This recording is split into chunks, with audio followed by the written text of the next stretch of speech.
ಅಧಿಕಾರಿ ದಿತಿದೇವಿ ನಾನೇ. ದಿತಿ. ಹಾ ಹೌದೌದು ಸ್ವಾಮಿ, ನಮ್ಮ ಹಣೆ ಬರ ನೋಡಿ. ನನ್ನ ಅನೇಕ ಜನ ಗಂಡು ಮಕ್ಕಳು ಆ ಸುರಗದ್ದಿಗೆ ಪೀಠವನ್ನು ವಶಪಡಿಸಿಕೊಳ್ಳಲು ಹೋದರು. ಓ, ಹಿರಿತಾಯಿ ಸುತ್ತರು ನೀವು. ಹೌದು, ನಿಮಗೆ ಸಿಕ್ಬೇಕಿತ್ತು ಗದ್ದಿಗೆ. ಹೌದು. ಆದರೆ ನಮಗೆ ನನ್ನ ಗಂಡು ಮಕ್ಕಳು ಓರ್ವರು ಬರಲಿಲ್ಲ ಸ್ವಾಮಿ. ಆದರೆ ನಾವು ಎಷ್ಟಾದರೂ ದಾನವರಲ್ವಾ, ಸಾಧಿಸ್ತೇವೆ. ನನ್ನ ಮಗಳಿದ್ದಾಳ ಮಾಲಿನಿ. ಮಗಳು ಮಾಲಿನಿಯ? ಹೌದು. ಇಟ್ಲ ತಿರುಗಿ. ಅವಳು ನಿಮ್ಮ ಮಗಳ? ನಿಮ್ಮ ಅಜ್ಜಿ ಅಂತ ಹಾಗಲ್ಲ ಸ್ವಾಮಿ, ಅವಳಿಗೆ ಉತ್ತಮವಾದ ಗುರುಮಠದಲ್ಲಿ ವಿದ್ಯಾಭ್ಯಾಸವನ್ನು ಕೊಡಿಸಿದ್ದೇನೆ. ಆದರೆ ನನ್ನ ಮಗಳು ಅರಮನೆಗೆ ಬಂದಾಗ ನಾನು ಒಂದು ಮಾತನ್ನು ತಿಳಿಸಿದ್ದೇನೆ. ಅದು ಯಾವ ರೀತಿ? ಮಗಳೇ, ನೇರವಾಗಿ ಕಾನನವನ್ನು ಸೇರು, ಬ್ರಹ್ಮದೇವನ ಕುರಿತಾಗಿ ತಪಸ್ಸನ್ನು ಮಾಡು, ಯೋಗ್ಯವಾದ ಮಗನನ್ನು ಪಡೆ ಎಂಬುದಾಗಿ.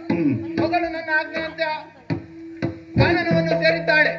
ಆದರೆ ಅವಳು ತಪಸ್ಸು ಮಾಡುವಾಗ ಸುಪಶು ಮುನಿಯಿಂದ ಶಾಪವಾಯಿತು ಅವಳಿಗೆ. ಹೌದಾ? ಹೌದು.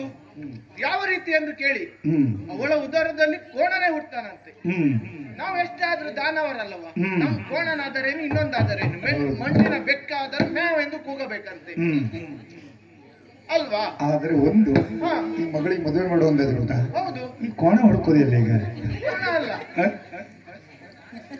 ನನ್ನ ಮಗಳಿಗೆ ಮದುವೆ ಮಾಡಬೇಕು. ನೇರ ವರನನ್ನು ಆಲೋಚನೆ ಮಾಡಿದ್ದೇನೆ. ಯಾರು?